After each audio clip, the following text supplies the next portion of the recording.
The iron wheels of the stagecoach groaned against frozen ruts, each jolt sending sharp pain through Nora Quinn's already bruised spine. February in Wyoming territory had teeth, and they bit deep through her wool traveling dress, through the thin blanket wrapped around her shoulders, through every layer of Eastern civility she'd worn like armor since leaving Philadelphia 3 weeks prior. "Red Creek ahead," the driver hollered, his voice barely cutting through the howling wind that seemed determined to peel the roof from their conveyance. Nora pressed her face to the frost-etched window, squinting through the swirling snow. The town materialized like a specter from the white void, a collection of weathered buildings huddled against the storm, smoke from chimneys immediately torn away by the gale. This was to be her new home, this cluster of wood and determination clinging to existence in the face of nature's fury. The coach lurched to a stop before a building proclaiming itself Morrison's General Store and Post, in faded letters. Nora gathered her courage along with her carpetbag, the letter of appointment from the county superintendent crackling in her coat pocket. First teacher for Red Creek. It had seemed like Providence when she'd seen the advertisement in the Philadelphia Inquirer. Now, stepping into the brutal embrace of the Wyoming wind, it felt more like exile. A small crowd had gathered despite the weather, or perhaps because of it. Entertainment was scarce in frontier towns, and the arrival of the weekly stage counted as high drama. Faces peered from beneath hat brims and shawl edges, eyes sharp with curiosity and something else Nora had learned to recognize: judgment. "Well, well." A woman's voice cut through the wind like a blade through silk. "So this is our new schoolmarm." The speaker stood beneath the mercantile's overhang, protected from the worst of the storm.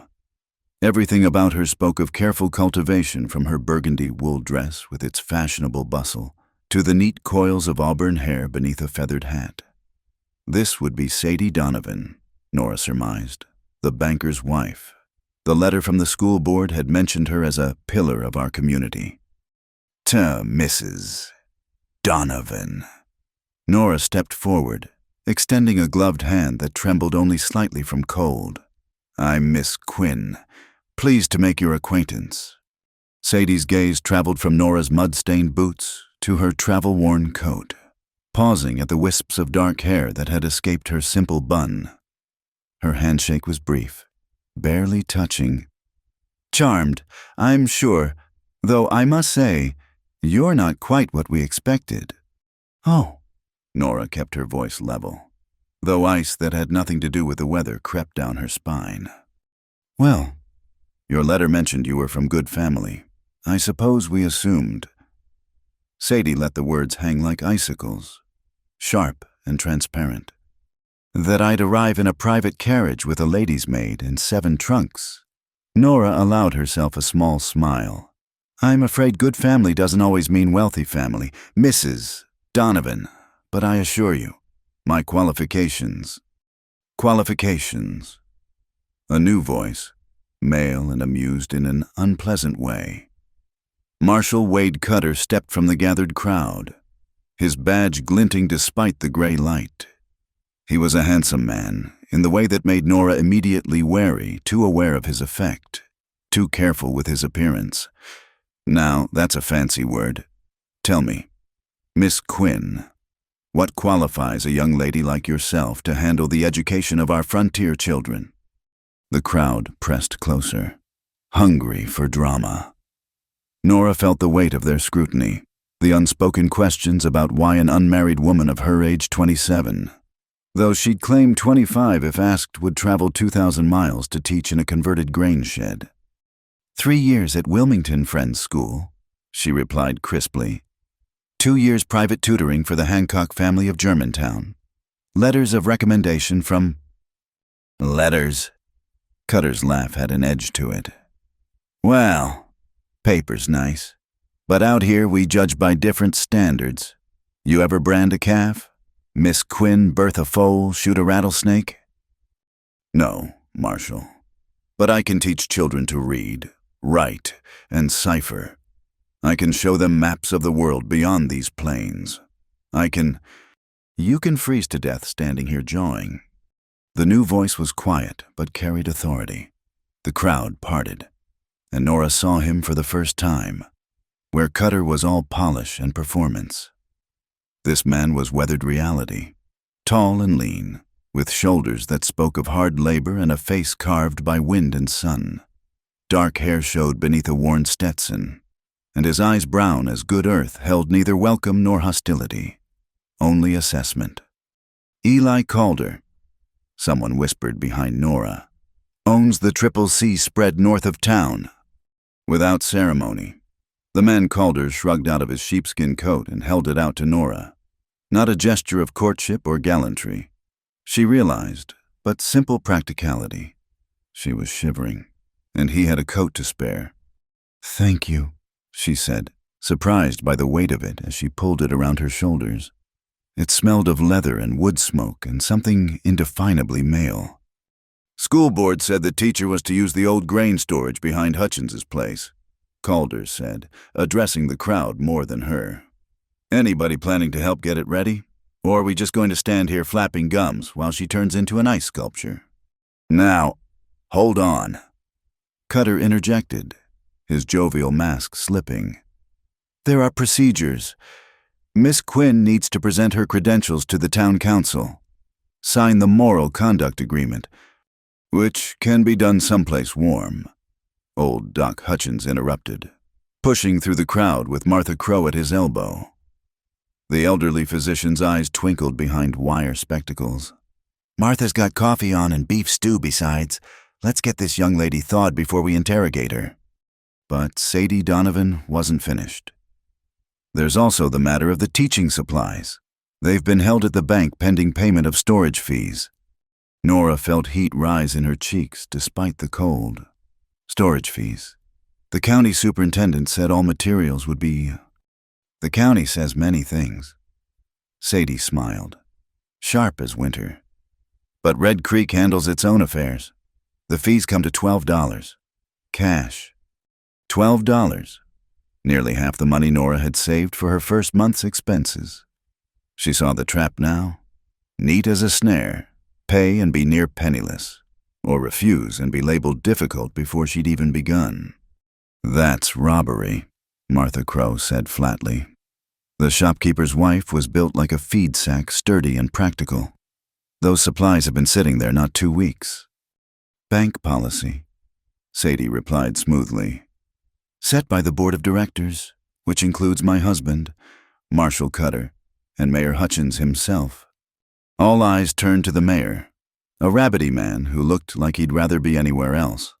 "Well, now, I don't recall voting on storage fees specifically. The vote was for necessary municipal charges," Cutter supplied helpfully. "Very broad, very legal." Nora reached for her purse, her mind already recalculating. She could skip meals, perhaps take in mending. "I'll cover it."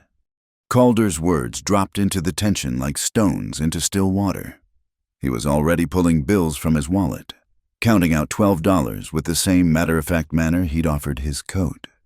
"I can't," Nora began. "Not charity," he cut her off. "Consider it a loan against future services. My ranch hands have children who need schooling. Worth $12 to me to see it happen." He handed the money to Sadie, who took it with visible reluctance. Something passed between them, a look Nora couldn't interpret but filed away for later consideration. "How generous," Sadie murmured, "though one wonders what other services Mr. Calder might expect for his investment." The insinuation hung in the air like smoke. Nora felt the crowd's attention sharpen, waiting to see how the new teacher would respond to such a cut. This was a test, she realized. Not just from Sadie, but from all of them. Would she blush and stammer like a sheltered Eastern miss? Would she react with inappropriate anger? "I imagine," Nora said clearly. "Mr. Calder expects the same service every parent should, that their children learn to read well enough to understand cattle prices in the newspaper, write well enough to draft contracts that won't cheat them, and figure well enough to know when they're being overcharged for storage fees." A ripple went through the crowd, surprise and something that might have been approval.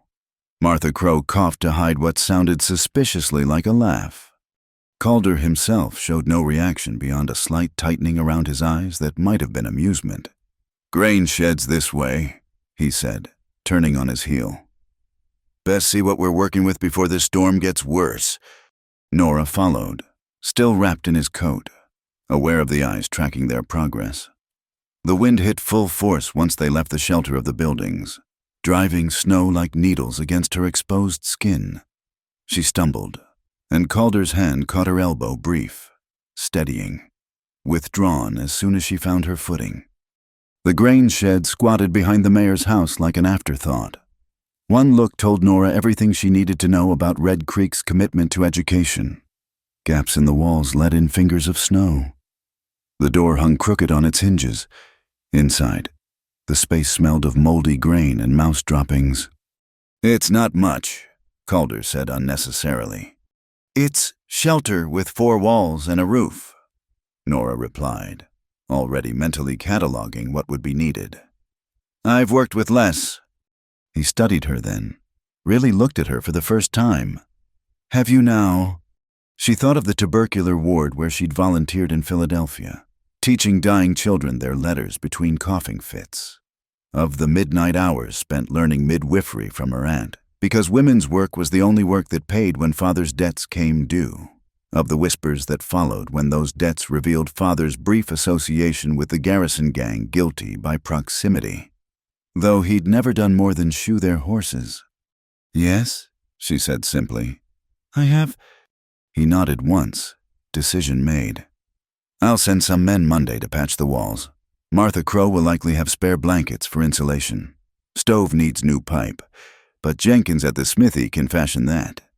I can't keep taking charity." "Not charity," he repeated. "Investment.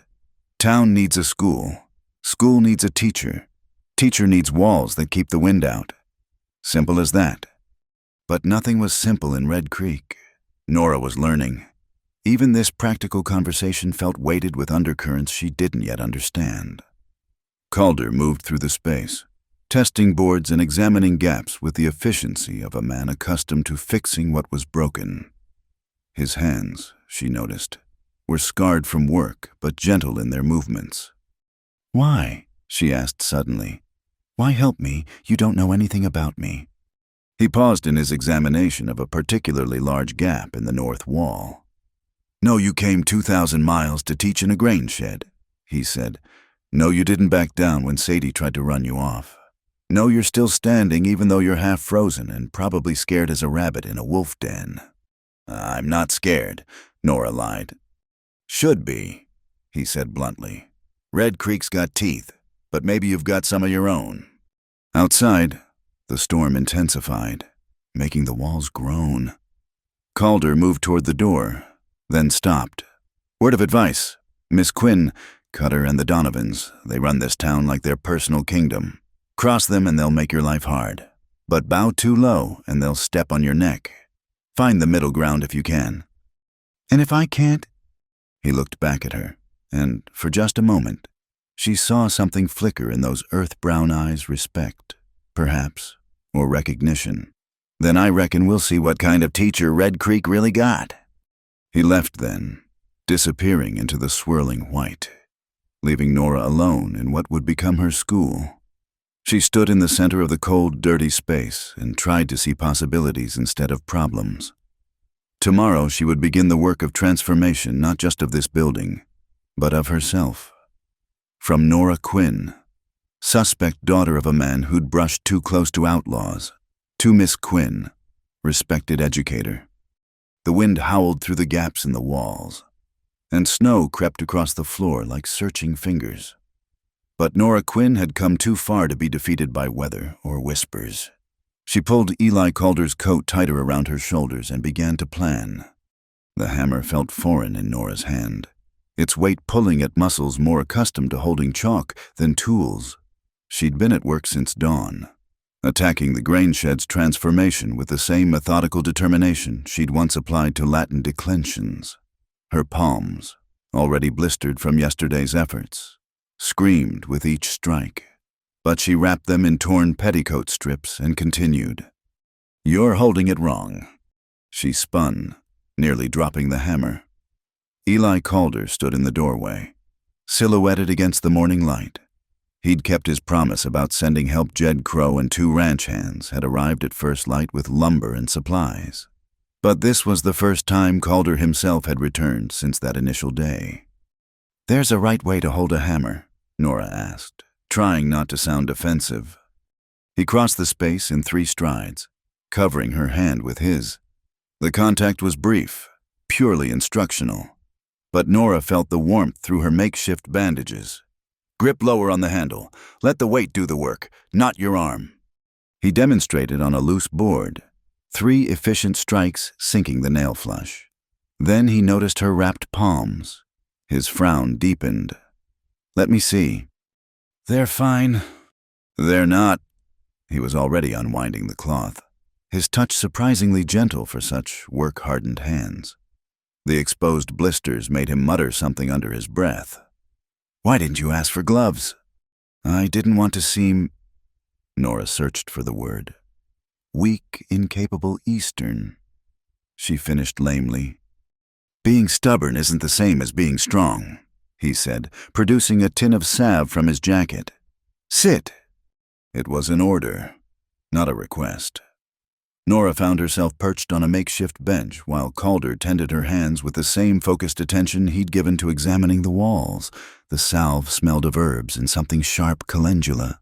Maybe, and camphor. "You've done this before," she observed. "Ranch work means injuries. Learn to tend them or lose hands to infection."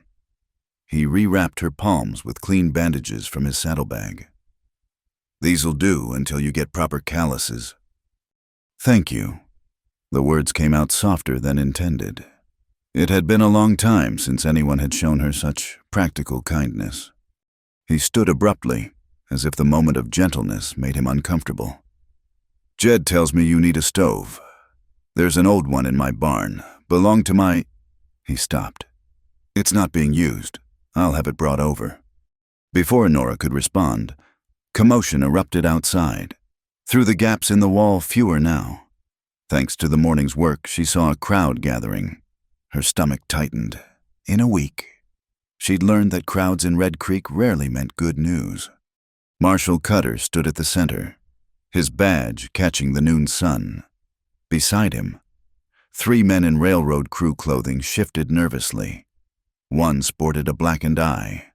"Miss Quinn," Cutter called, his voice carrying that false friendliness she'd come to dread. "Might we have a word?" Nora emerged from the shed, acutely aware of her appearance, dressed dirty from work, hair escaping its pins, hands bandaged like a prize fighter's. Calder followed, a silent presence at her shoulder. "These gentlemen," Cutter gestured to the railroad workers, "claim you invited them to visit your classroom yesterday evening." "That's a lie." The words escaped before Nora could temper them. "I was at Martha Crow's until well after dark, helping with her youngest who had croup. She can verify. Now, no need for harsh words." Cutter's smile was sharp as a skinning knife. "Perhaps there was a misunderstanding. These men say a lady matching your description suggested they stop by to discuss educational opportunities for the railroad workers." The implication hung heavy as smoke. Nora felt the crowd's attention sharpen, saw Sadie Donovan emerge from the bank with perfectly timed interest. "Interesting," Calder said quietly. "That they'd mistake Miss Quinn for someone else, considering she's the only unmarried woman in town with dark hair and an Eastern accent." "Easy mistake," one of the workers piped up, then wilted under Calder's stare. "I mean, it was getting dark." "Must have been." Calder's tone could have frozen whiskey. "Which saloon were you boys drinking at before this mysterious lady appeared?" The men exchanged glances. The one with the black eye touched it gingerly. "Don't rightly recall." "Because I heard there was quite a dust-up at the Silver Dollar last night." Calder continued conversationally. Something about railroad crew getting handsy with May's girls and not wanting to pay the going rate. Heard someone got a fist to the eye for his troubles. Cutter's jaw tightened. That's hardly relevant. Isn't it? Martha Crow pushed through the crowd, fury radiating from her compact frame. Because I'll swear on any Bible you produce that Miss Quinn was at my house from supper until past 9, helping with little Samuel. Unless you're calling me a liar. Marshall. The crowd murmured. Questioning Martha Crow's word was tantamount to questioning scripture in Red Creek. No one's calling anyone a liar, Cutter said smoothly, but his eyes were cold. Simply investigating a complaint. Can't be too careful with the moral standards of those teaching our children. Speaking of moral standards, Doc Hutchins ambled up, medical bag in hand. Maybe we should discuss why railroad workers are being encouraged to make false accusations. Wouldn't have anything to do with the fact that the school sits right where the proposed water channel would run, would it? The silence that followed was deafening. Nora filed this information away: the water channel, the railroad, the school's location, pieces of a puzzle she didn't yet understand. Cutter's mask finally slipped, revealing something ugly beneath. You'd best be careful. Doc, accusations without proof can be dangerous. As can false witness, Calder said quietly. He stepped forward, placing himself partially between Nora and the marshal. These men have no proof, no witnesses, and a clear reason to lie. I'd say this matter's concluded. For a moment, violence hung in the air like the promise of thunder. Then Cutter smiled, all teeth and no warmth. Of course, just doing my duty. Can't be too careful these days. He turned to the railroad workers. Gentlemen, I believe you've wasted enough of everyone's time. The crowd dispersed slowly, reluctant to abandon the drama. Sadie Donovan lingered longest, her gaze calculating as she studied Nora. This isn't over, she said, just loud enough to carry. We have standards in Red Creek. Some people would do well to remember that. After they'd gone, Nora found herself trembling not from fear, but from anger. They tried to ruin you, Calder finished bluntly. Run you out before you can establish yourself, before the school becomes too real to destroy. But why? What threat could I possibly? She stopped, remembering Doc's words. The water channel.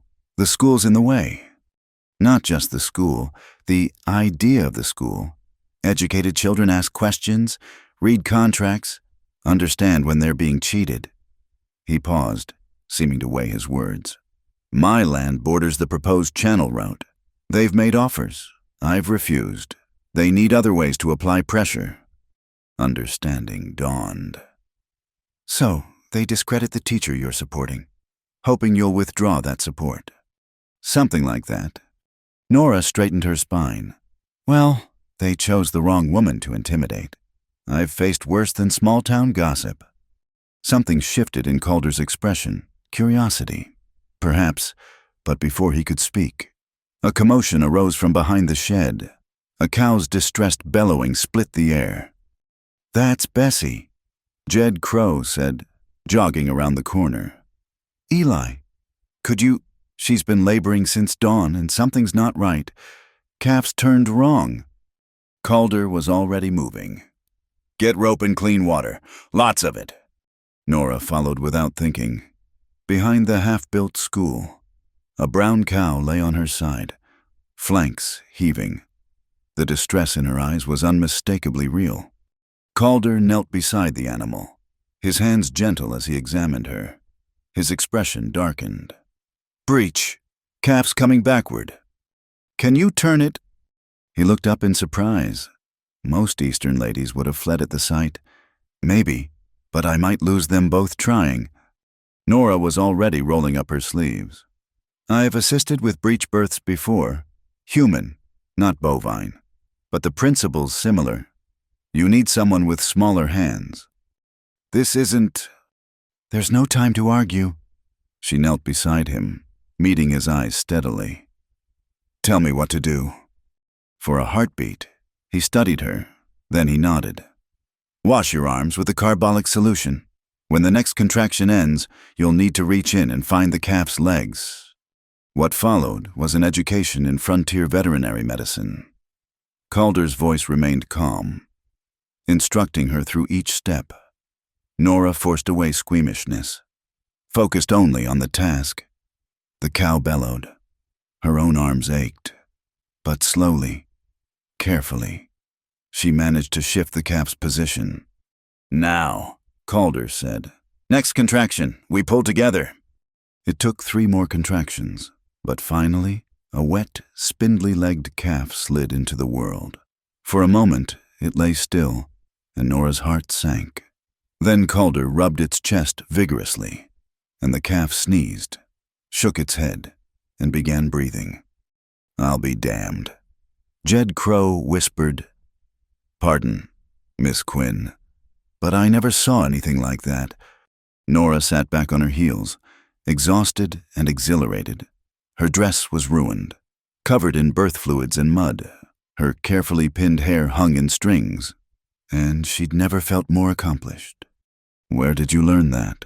Calder asked quietly, watching the calf struggle to its feet on wobbly legs. "My aunt was a midwife. I assisted her until—" She stopped. "Until Father's debts forced us to leave Philadelphia in shame. Until I decided to teach." He studied her for a long moment, seeing past her evasion but choosing not to press. "Thank you. That calf's from my best bloodline. Would have been a real loss. Glad I could help." They stood simultaneously, and Nora swayed, exhaustion hitting suddenly. Calder's hand steadied her elbow. "When's the last time you ate?" She had to think. "Yesterday noon, I think." He muttered something that sounded like stubborn as a Missouri mule, and steered her toward Martha Crow's house. "Jed, bring the wagon around. We're taking Miss Quinn and that calf back to the Triple C. She needs a proper meal and clean clothes." "I couldn't." "You just saved a valuable calf. Least I can do is feed you." His tone brooked no argument. An hour later, Nora sat at Calder's kitchen table, wearing a clean dress borrowed from his late mother's trunk. The house was simple but well kept. Speaking of a bachelor's practical efficiency, she'd expected awkwardness, but Calder moved around the kitchen with surprising competence, producing beef stew and cornbread that would have done Martha proud. "You cook," she observed. "Man lives alone. He learns or starves." He set a plate before her. "Eat." She didn't need further encouragement. Between bites, she studied the room. No photographs, but a shelf of well-worn books caught her eye. Shakespeare rubbed shoulders with agricultural journals and what looked like poetry. "You read," she said, then blushed at stating the obvious. "Winter nights are long." He poured coffee, strong and black. "My mother was a teacher back in Ohio, insisted her sons know their letters." "Son?" His jaw tightened almost imperceptibly. "Brother died in the war. Mother and father followed few years later. Fever." "I'm sorry." "Long time ago." But the way he said it suggested time didn't always heal as clean as people claimed. They ate in companionable silence. Through the window, Nora could see the vast expanse of his land stretching toward the mountains. It was beautiful in its starkness, demanding respect rather than admiration. "Why teaching?" he asked suddenly. "Real reason, not the one you give at church socials." Nora considered lying, then decided he deserved truth after the day's events. "My father made some poor choices, associated with the wrong people. When it came to light, we lost everything. Teaching was the only respectable profession available to a woman with a tainted name." "Tainted?" He said the word like he was tasting it. "That why you understand about being judged before folks know you?" "Yes." He nodded slowly. "My fiancée died 2 years ago. Pneumonia. Folks said I should have done more. Got her to a doctor sooner. Maybe they were right." He stared into his coffee. "Point is, I know about carrying weight that might not all be yours to carry." The confession hung between them, creating an unexpected bridge. Nora reached across the table, covering his hand briefly with hers. Grief makes us all wish we'd done different. He turned his hand palm up, catching hers for just a moment before pulling away. You better eat. Gotta get you back before dark, or Cutter'll have a new story to spread. But something had shifted between them in that kitchen, over simple food and shared truth. As Calder drove her back to town in the wagon, the rescued calf in the bed behind them, Nora felt the first stirrings of something beyond gratitude. Thank you, she said as he helped her down at Martha's gate, for everything today. You did the work, he replied. I just pointed the way. She watched him drive away, the setting sun painting the sky in shades of rose and gold. Her hands ached beneath fresh bandages.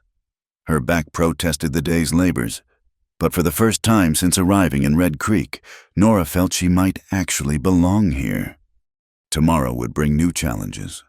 Cutter wouldn't give up easily, and Sadie Donovan had the look of a woman planning her next move. But tonight, Nora had calloused hands and the memory of new life struggling into the world. She had an ally in a quiet rancher who read poetry on winter nights. She had the beginning of something that might, with careful tending, grow as surely as the calf she'd helped deliver. The stars began their nightly emergence, and Nora Quinn went inside to plan lessons for children she hadn't yet met, in a school that wasn't quite built, in a town that didn't quite want her. But she'd stay, she'd build, she'd teach, and maybe, just maybe, she'd find home. The morning of Red Creek's first school day dawned crisp and clear. With March sunlight painting the frost in diamonds, Nora stood in the doorway of the transformed grain shed, hands clasped to stop their trembling. 4 weeks of labor had wrought miracles. Walls chinked tight against the wind, a wood floor laid over packed earth, and the stove from Eli's barn radiating warmth like a benevolent heart.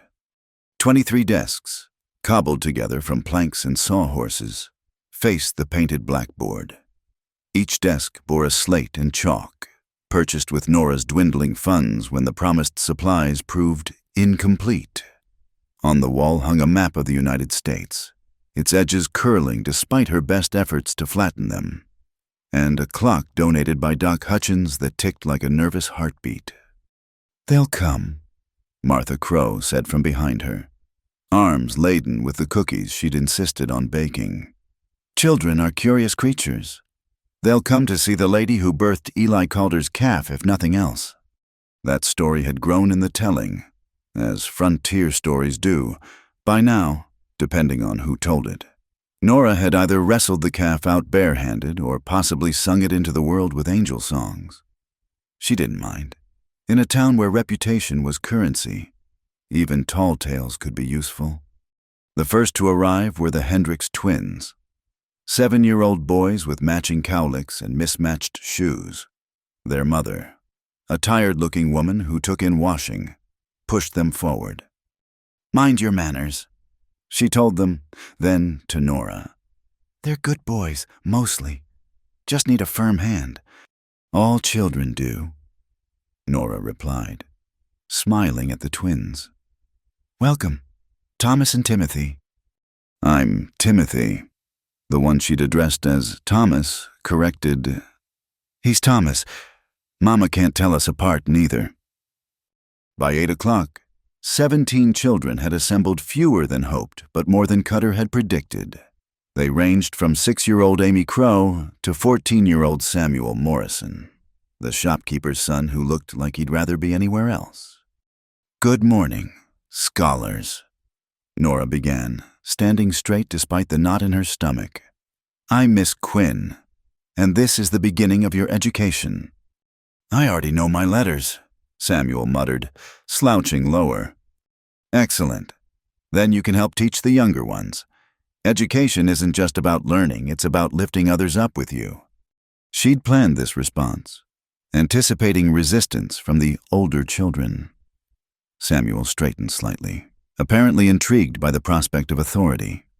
The morning progressed better than she'd dared hope. The children were behind. Certainly most couldn't read beyond simple words, and arithmetic was a foreign language, but they were eager in the way of young things presented with something new.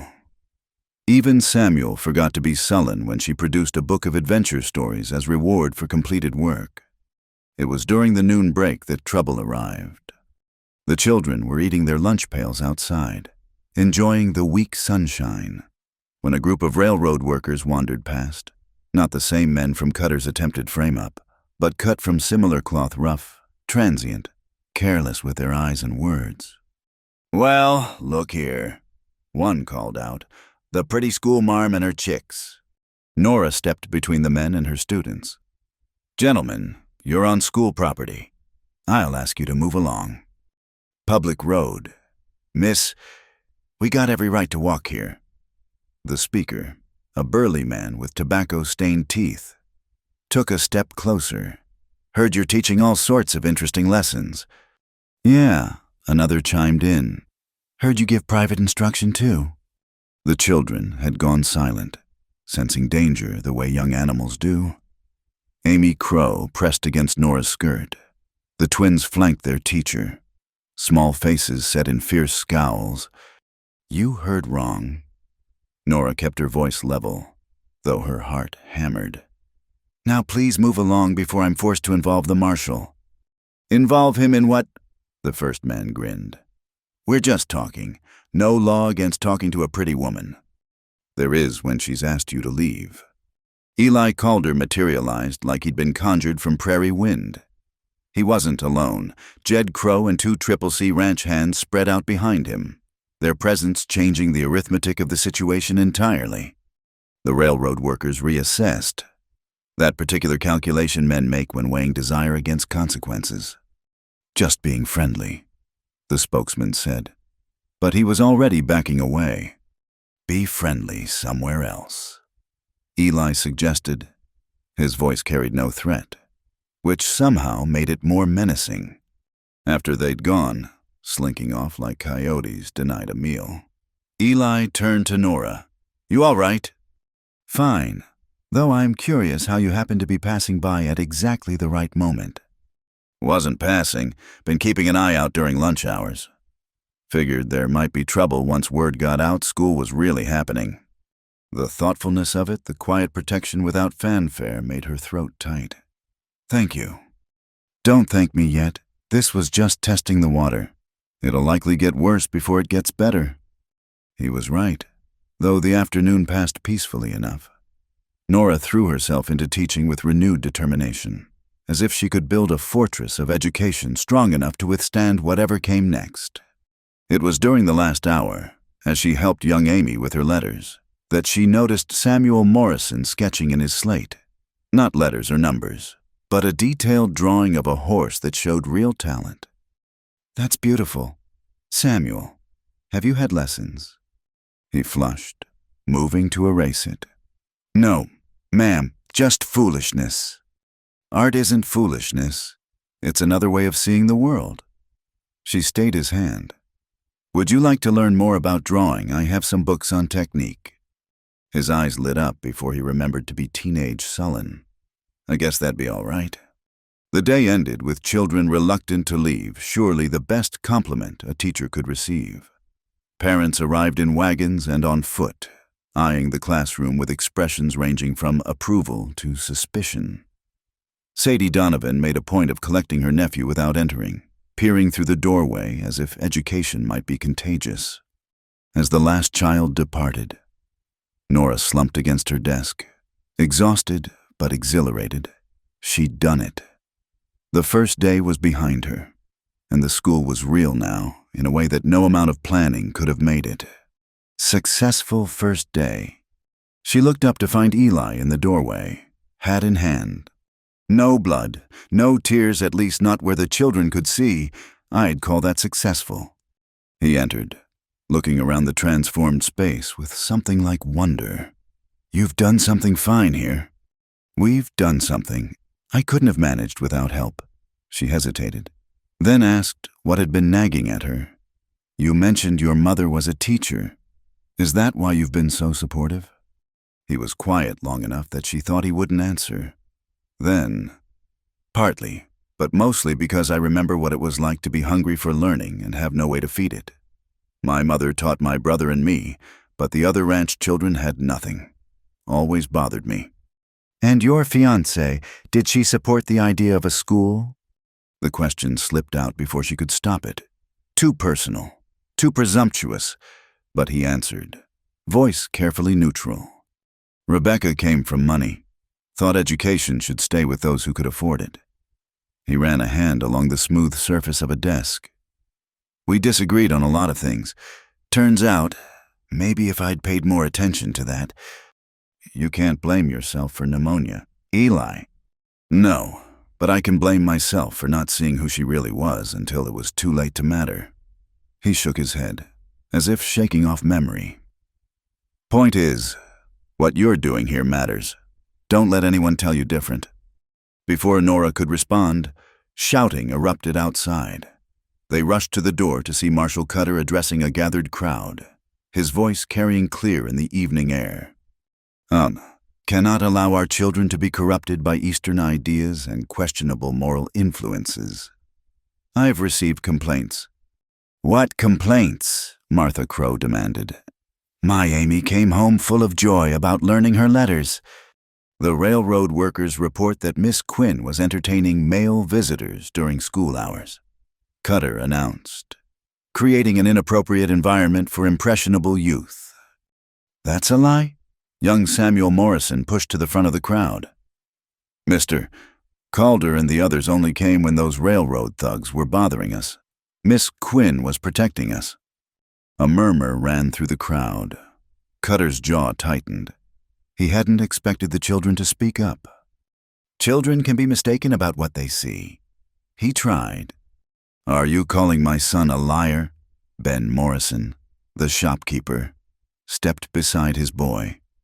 Father and son had the same stubborn jaw. Nora noticed. I'm saying children need proper guidance. Which is exactly what Miss Quinn provides. Doc Hutchins interrupted. I examined the curriculum myself. Reading, writing, arithmetic, geography, history. What exactly is objectionable about that? Marshal. The crowd was growing. Townspeople drawn by the commotion. Nora saw the moment Cutter realized he was losing control of the narrative. The school's location remains problematic, he said, shifting tactics. The proposed water channel, which hasn't been approved by the town council, Mayor Hutchins pointed out, finding his spine at last. And won't be until we see proper surveys and water rights documentation. The railroad company can build their channel somewhere that doesn't require destroying our children's education. Jed Crow said firmly, That's my final word as a member of that same council. Cutter's face had gone red, then white. Beside him, Sadie Donovan whispered urgently in his ear. Whatever she said made him visibly rein in his temper. Of course, he said, forced smile stretching his face.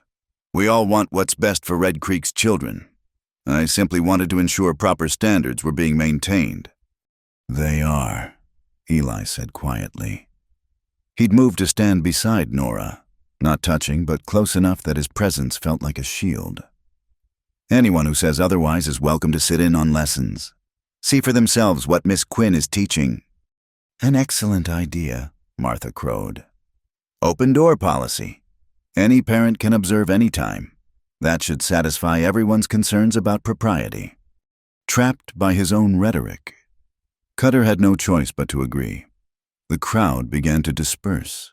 Parents collecting children. Conversations buzzing about the day's events. More than one person stopped to shake Nora's hand or offer words of support. That was close, Nora said when they were alone again. That was a victory.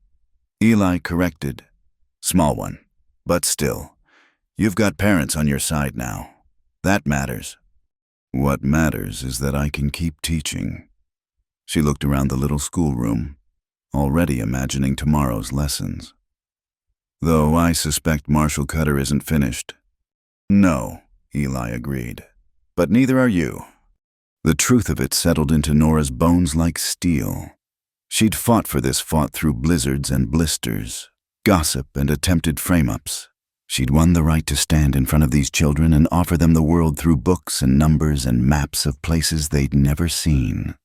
"No," she said firmly. "I'm not finished. I'm just getting started." Outside, the spring evening painted Red Creek in shades of gold and shadow. The little school stood solid against the prairie wind, no longer a grain shed but a beacon.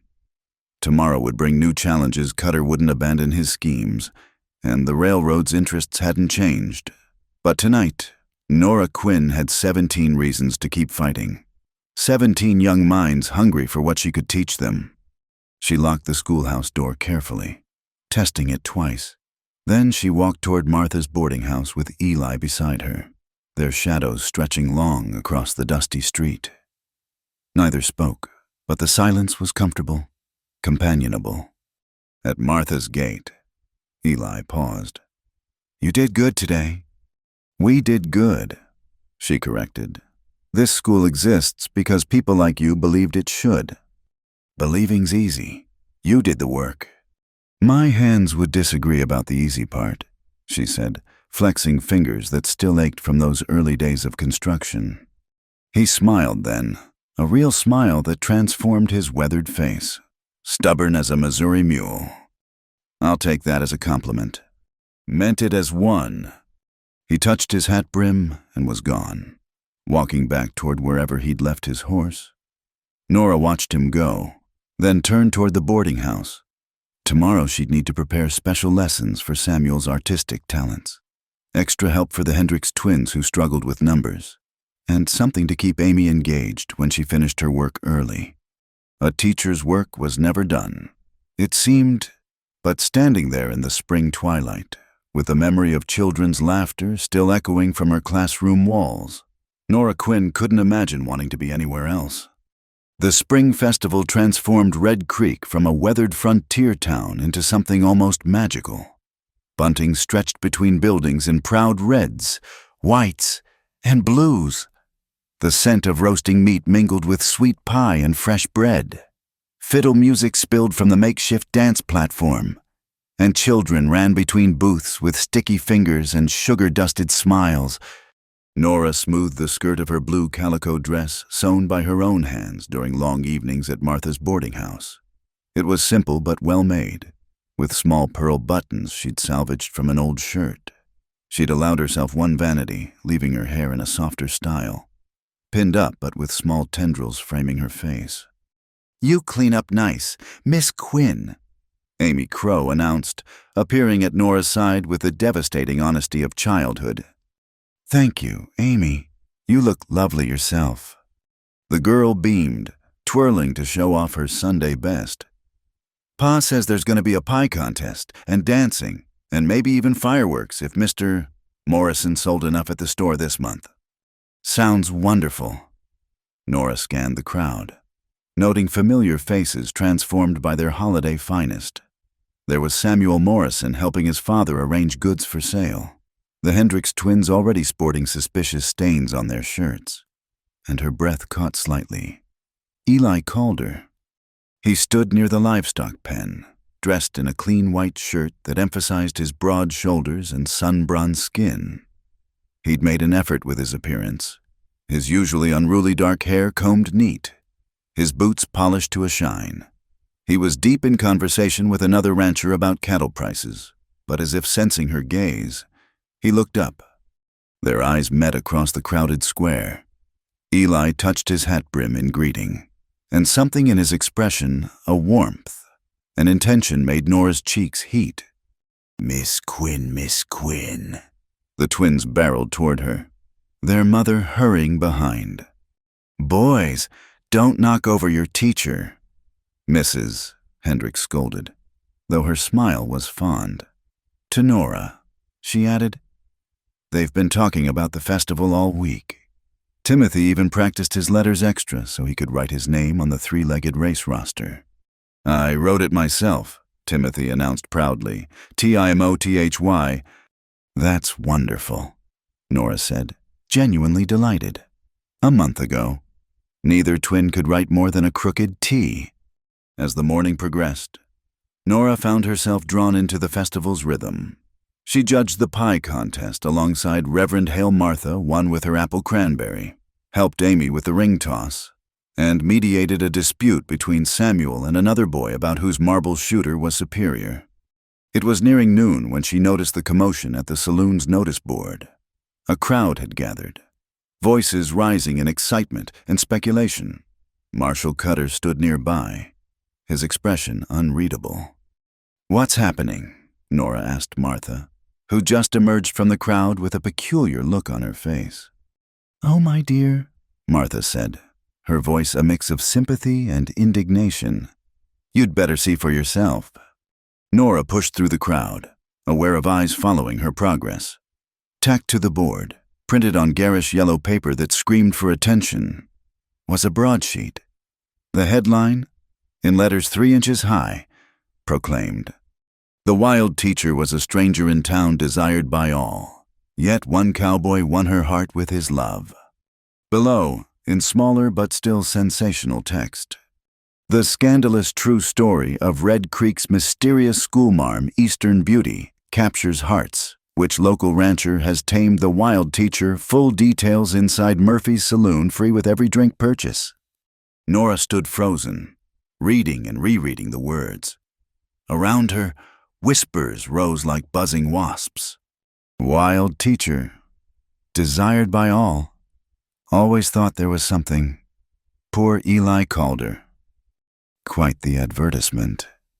Sadie Donovan's voice cut through the noise. She stood pristine in green silk, a small smile playing at her lips. "Though I suppose any attention is good for business." "Right. Marshall—" Cutter shrugged. "All innocence. Can't control what Murphy posts on his own property. Free speech and all." "Free speech funded by who? I wonder—" The voice was quiet but carried steel. Eli had arrived, his earlier warmth replaced by cold fury. "Now, Calder," Cutter began, but Eli wasn't listening. He reached up and tore the broadsheet down in one motion, crumpling it in his fist. "Hey, Murphy," the saloon owner protested from his doorway. "That's legal advertising." "Sue me," Eli suggested mildly, then turned to face the crowd. "Anyone else finding their entertainment in humiliating a woman who's done nothing but serve this community?" The crowd shifted uncomfortably. Many parents whose children attended Nora's school had the grace to look ashamed. "It's all right, Mr. Calder," Nora said, finding her voice at last. She stepped forward, chin high despite the burning in her cheeks.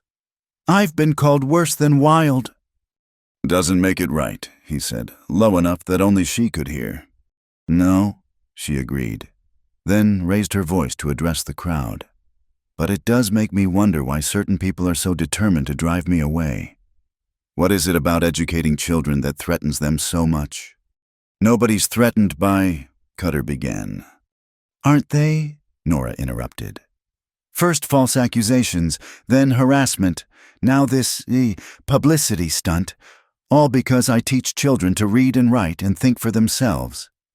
Speaking of thinking, Doc Hutchins pushed through the crowd, spectacles glinting. "I've been doing some of that myself.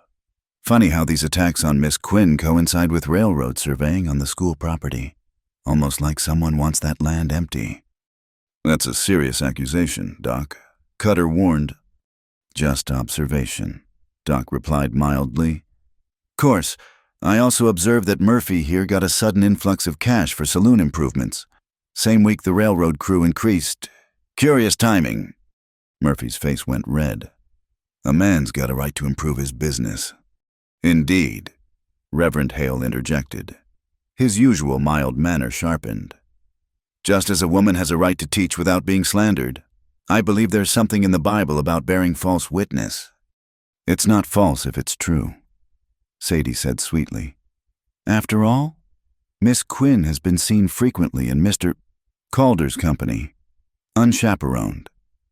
"Helping deliver a calf," Martha snapped. "Fixing the school, acting like decent Christian neighbors. Or is kindness a scandal now?" The crowd was splitting. Nora noticed. Parents and those who'd benefited from the school on one side. Cutter's faction and those who stood to profit from the railroad on the other. The festival atmosphere had curdled into something tense and ugly. Enough. Mayor Hutchins, sweating despite the mild day, raised his hands. This is supposed to be a celebration. Miss Quinn, I apologize for any inappropriate advertising. Murphy, take down any remaining copies. Marshall, I trust you'll ensure no more appear. Can't promise, Cutter began. You will promise, the mayor said with surprising firmness. Or we'll discuss your salary at the next council meeting. Cutter's jaw clenched, but he nodded. The crowd began to disperse, though whispers continued. Nora stood straight-backed, accepting murmured apologies from some parents, cold shoulders from others. Through it all, Eli remained beside her, solid and steady as granite. You don't have to stand guard, she told him softly when the worst had passed. This will only fuel more gossip. Let it, he said simply. I'm not leaving you to face this alone. Something in his tone made her look up at him. His brown eyes held a warmth that had nothing to do with friendship and everything to do with the headline's implications. Eli, she began, not sure what she meant to say. Later, he said quietly. When we're not providing a show, but Nora and Miss Quinn know this. You're the strongest woman I've met. Wild, he smiled slightly. Maybe, but wild like these prairies. Beautiful and strong and impossible to tame. Anyone who sees that as wrong is a fool. Before she could respond, Amy Crow tugged at her skirt. Miss Quinn, the three-legged race is starting. Timothy needs a partner, and he wants you. The rest of the festival passed in a blur. Nora threw herself into the activities with a determined cheer, refusing to let Cutter's scheme ruin the children's day.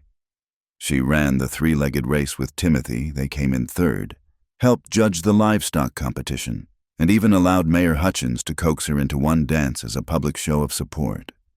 But it was the dance with Eli that undid her careful composure. The sun was setting, painting the sky in shades of rose and gold. The fiddle player had shifted to slower tunes, and couples swayed on the makeshift floor. Eli appeared at her elbow, hand extended. May I? He asked formally, though his eyes held that same warmth from earlier. She hesitated. Dancing with him would confirm every whisper, every speculation. Let them talk, he said, reading her thoughts. They will anyway. She placed her hand in his. He was a good dancer, surprisingly graceful for such a large man. His hand at her waist was properly positioned, their bodies the correct distance apart. Yet Nora felt the contact like brands through her dress. I'm sorry, she said as they moved. About the broadsheet. About dragging you into this mess. You didn't drag me anywhere, he replied. I walked in with eyes open. But your reputation. My reputation, he actually laughed, soft and low. Nora, I'm a rancher who reads poetry and refuses to sell to the railroad. My reputation was already odd. Being associated with a woman of courage and principle can only improve it. Is that what I am? The words came out more vulnerable than intended. He was quiet for a moment, navigating a turn. When he spoke, his voice was serious. You're a woman who traveled 2,000 miles to teach in a grain shed, who faces down gossips and marshals and railroad thugs without flinching, who saves calves and teaches art to farm boys and makes Amy Crow believe she can be anything she wants. His hand tightened slightly on hers. So yes, that's what you are, among other things. What other things? She asked, though her heart was already racing ahead to the answer. But the music ended before he could reply.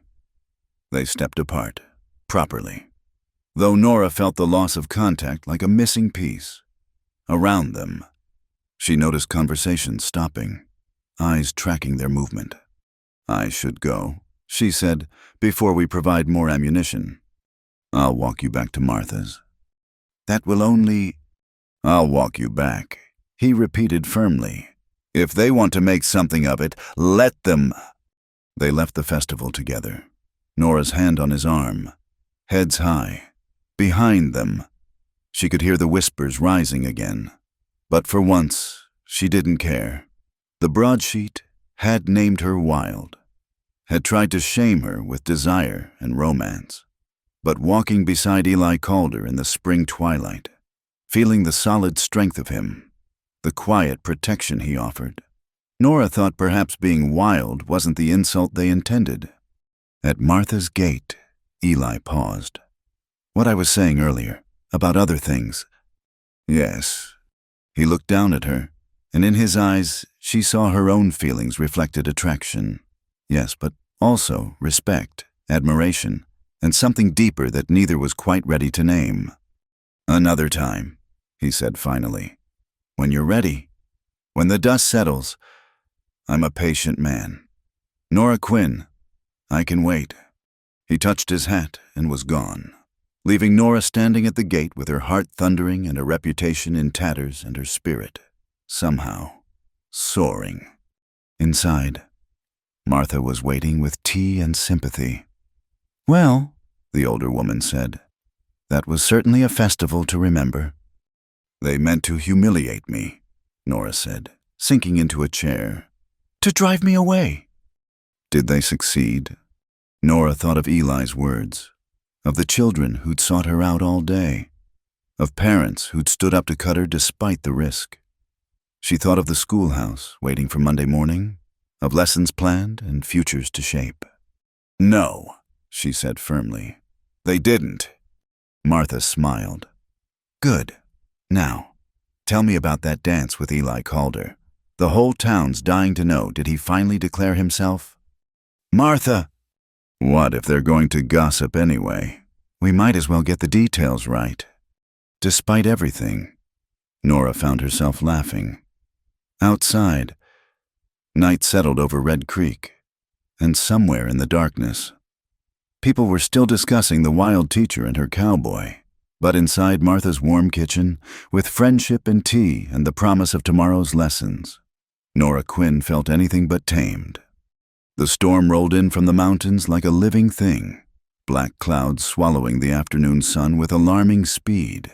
Nora had been visiting the Hendricks family, helping Timothy with his reading while his mother tended the new baby. The 5-mile journey back to town had seemed manageable when she'd set out that morning under clear skies. You'd best stay put, Miss Quinn, Mrs. Hendricks urged, eyeing the darkening horizon. Spring storms can be fierce. I appreciate the offer, but I have lessons to prepare for tomorrow. Nora gathered her things, trying not to show her unease at the building wind. If I leave now, I can beat the worst of it. She was 2 miles from town when the sky opened.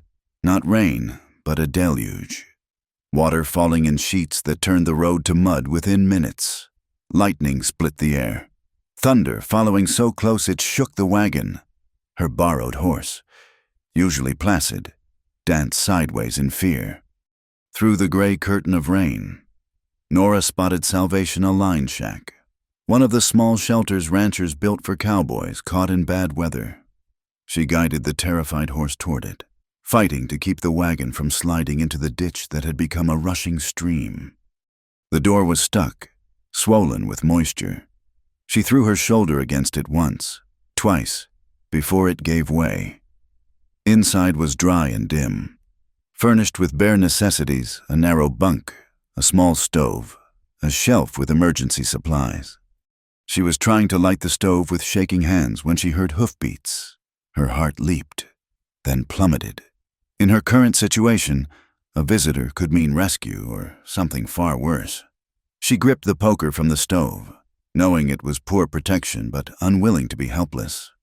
The door burst open. Eli Calder stood there, water streaming from his hat and coat, looking like he'd ridden through hell. Nora. Thank God. He was inside in 2 strides, pushing the door shut against the wind. Mrs. Hendricks sent word you'd left before the storm. I've been checking every shelter between here and town. Relief made her knees weak. She set down the poker, trying for lightness. Quite the rescue, Mr. Calder. Very heroic. Very foolish, he countered, but his relief was evident. You could have been. He stopped, jaw tight. The creek's already flooding. We're stuck here until it passes. The implications settled over them like a blanket. Alone, unchaperoned, in a storm that showed no signs of abating. After the broadsheet scandal, this would be ammunition for every gossip in town. I'm sorry, Nora said quietly. I seem to keep putting you in compromising positions. You keep surviving, he corrected, finally managing to light the stove.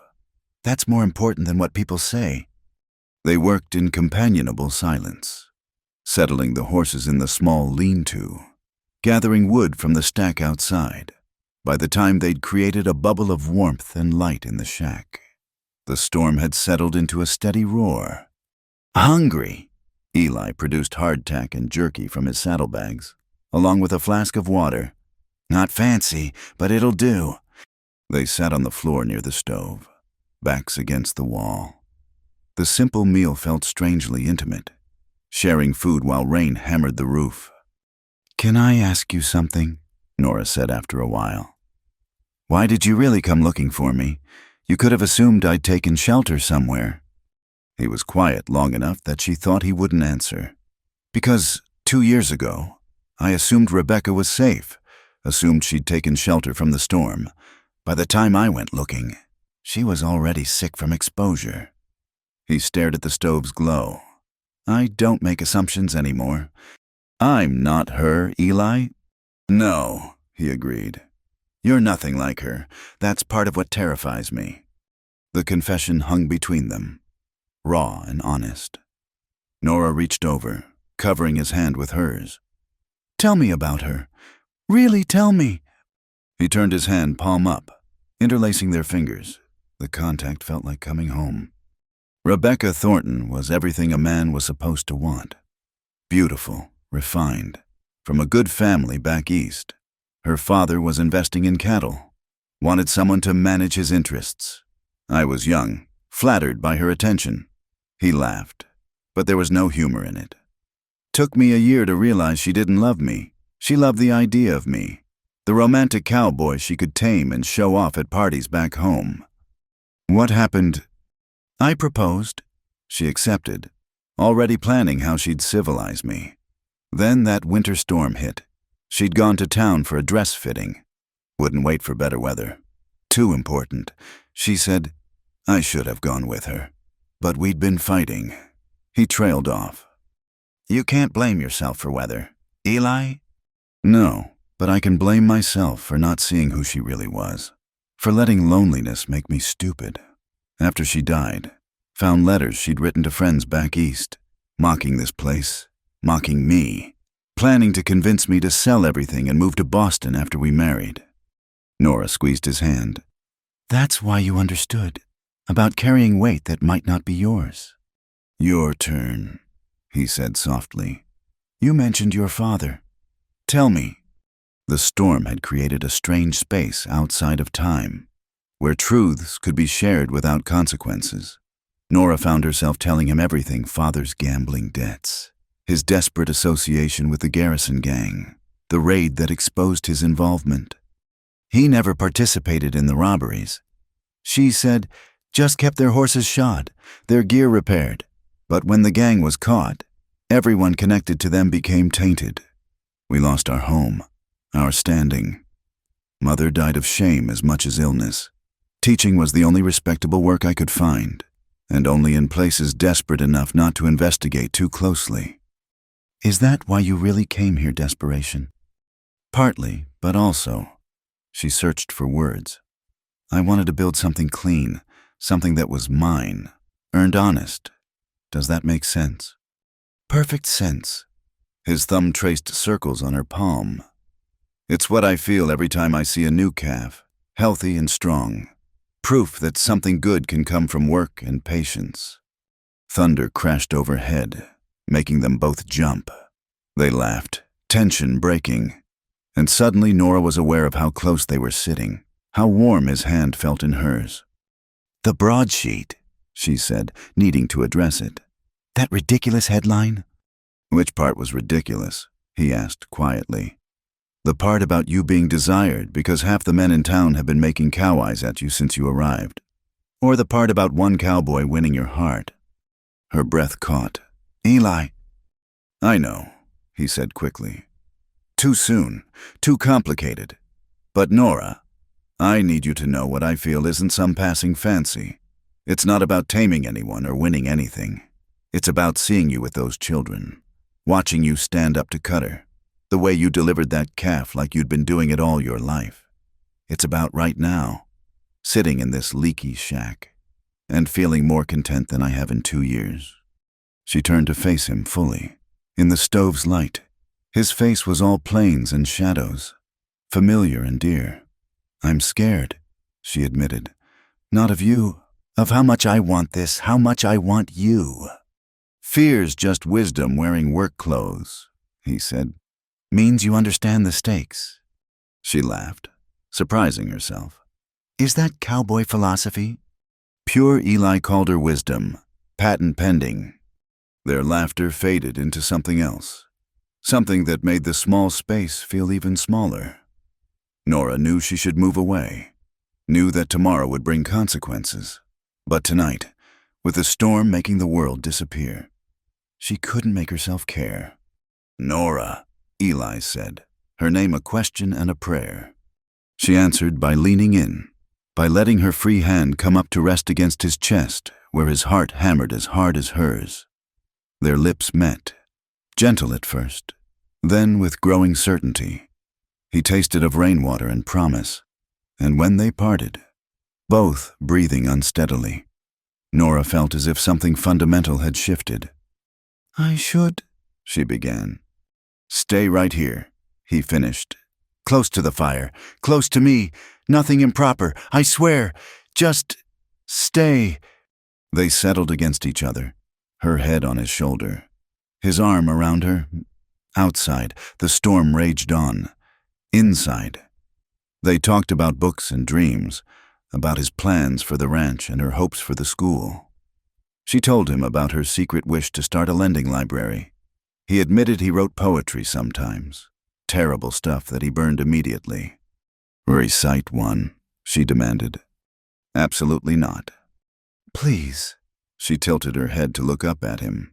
I won't laugh. Much. He groaned, but complied. Voice soft, the prairie teaches patience to men who'd rather run, but roots grow deep in waiting, like flowers toward the sun. That's beautiful, she said, meaning it. Why would you burn that? Because cowboys don't write poetry. They break horses and brand cattle and save women from storms. She interrupted. And support schools and read Shakespeare on winter nights. Maybe it's time to stop worrying what cowboys are supposed to do. He was quiet for a moment. Maybe it's time for both of us to stop worrying what we're supposed to be. The storm began to ease near dawn. They dozed fitfully, still propped against each other, waking to find the world washed clean and new. The creek had receded enough to ford, though the road would be treacherous. I'll go first, Eli said, preparing the horses. Make sure it's passable, then come back for you. We go together, Nora countered. I'm through with being rescued. Partners face things side by side. He smiled. Slow and warm. Partners, then. They made it back to town as the sun climbed higher, turning puddles to mirrors, at Martha's gate, where curious faces already peered from windows. Eli helped her down from the wagon. They'll talk, he warned unnecessarily. Let them. She straightened her muddy skirts, chin high. I have a school to run. You have a ranch to manage. What we have between us is ours, not theirs. What do we have, Nora? She thought of the night's confessions, of poetry and kisses and two damaged people finding something whole together, of that ridiculous broadsheet headline that had tried to shame her with desire, but had only named a truth. A beginning, she said finally. A chance. More than that. She smiled. Well, I'm a teacher. I believe in letting things develop naturally. Patient as the prairie, he quoted back to her, and she laughed. Go home, cowboy poet. I have a reputation to salvage and children to teach. Your reputation's just fine, he said, serious now. Anyone who says otherwise answers to me. It was protective without being possessive, and Nora felt her heart turn over one more time. She watched him ride away, then squared her shoulders and walked into Martha's boarding house. Let them talk, she thought, the wild teacher and her cowboy, desires and hearts and all of it. The truth was simpler and more complex than any broadsheet could capture. It was two people choosing each other despite the odds, finding shelter in storms both literal and figurative. And if that was wild, so be it. The prairie was wild too, and it endured. The Tuesday morning started like any other, with spring sunshine flooding through the schoolhouse windows and 25 children the enrollment had grown bent over their slates. Nora was demonstrating long division when she smelled it first, just a whisper of smoke that didn't belong. Miss Quinn? Samuel Morrison's voice was uncertain. Is something burning? Before she could answer, Amy Crow pointed out the window. Look! Black smoke billowed from the back corner of the schoolhouse, already thick and spreading fast. The carefully stacked firewood beside the building had somehow caught flame, and the dry timber of the walls was beginning to char. Everyone out, Nora commanded, her teacher's voice cutting through the children's frightened cries. Single file, just like we practiced. Samuel, lead them to the cottonwood tree. Count heads when you get there. The older boy nodded, fear replaced by purpose. Yes, ma'am. Come on, everyone. Follow me. The evacuation proceeded with remarkable order, weeks of fire drills paying off. Nora stood by the door, counting as each child passed. 23, 24. Where's Amy? She asked, sharply. And Thomas? Amy went back for her reader, one of the girls cried. Thomas followed her. Without hesitation, Nora plunged back into the building. The smoke was thicker now, stinging her eyes and throat. She found them in the back corner, Amy clutching her precious book while Thomas tried to open a window that had swollen shut in recent rains. Leave it, Nora scooped Amy into her arms, grabbing Thomas's hand, but the front entrance was now blocked by flame. The fire had spread with unnatural speed, as if helped along. The windows. It was their only chance. Cover your faces, she ordered, wrapping her apron around Amy. She grabbed the heavy oak chair from her desk and swung it with all her strength. The window shattered, glass raining down. She lifted Amy through first, then Thomas, before hauling herself over the sill. Her skirt caught on broken glass, tearing, and something sharp scraped along her ribs. But then she was out, falling to the ground as the children helped pull her clear. Miss Quinn, Miss Quinn! Multiple voices called her name. Strong hands helped her to her feet, Jed Crow and Ben Morrison, who'd seen the smoke from town. The children, she gasped. Are they all? All safe, Martha assured her, appearing with blankets and water. Thanks to you. Nora turned to watch her schoolhouse burn. The flames had engulfed the back wall entirely, reaching hungry fingers toward the roof, the books, the maps, the carefully mended desks, all of it being consumed. My school, she whispered. Then Eli was there, soot-streaked and breathing hard. He'd been helping form a bucket brigade, but abandoned it when he saw her. You're hurt, he said, spotting the blood on her torn dress. It's nothing. It's not nothing.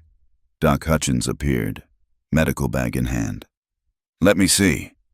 While Doc cleaned and bandaged the gash along her ribs, painful but not deep, the townspeople fought the fire. It was a losing battle. Within an hour, the schoolhouse was reduced to smoking ruins. Marshal Cutter arrived as the last flames died, his expression one of practiced concern. Terrible tragedy, these wooden buildings, so vulnerable to accident. Accident. Eli's voice was dangerous. Since when does firewood stacked 5 feet from any flame spontaneously combust? You're suggesting arson. Cutter's eyes narrowed. That's a serious accusation. Calder. Then investigate seriously. Ben Morrison interjected. We all saw how fast it spread. That's not natural. A crowd had gathered, parents clutching their children, townspeople drawn by disaster. Nora noticed Sadie Donovan among them, her face pale beneath her perfect bonnet. I smelled kerosene, young Samuel said suddenly, when I was leading everyone out, strong, like when Pa fills the lamps at the store. Children imagine things in crisis. Cutter said dismissively. My son doesn't lie, Morrison said flatly, and his nose works fine. Mine too, Thomas piped up, still clutching Nora's hand. Smelled like when Mama cleans with it.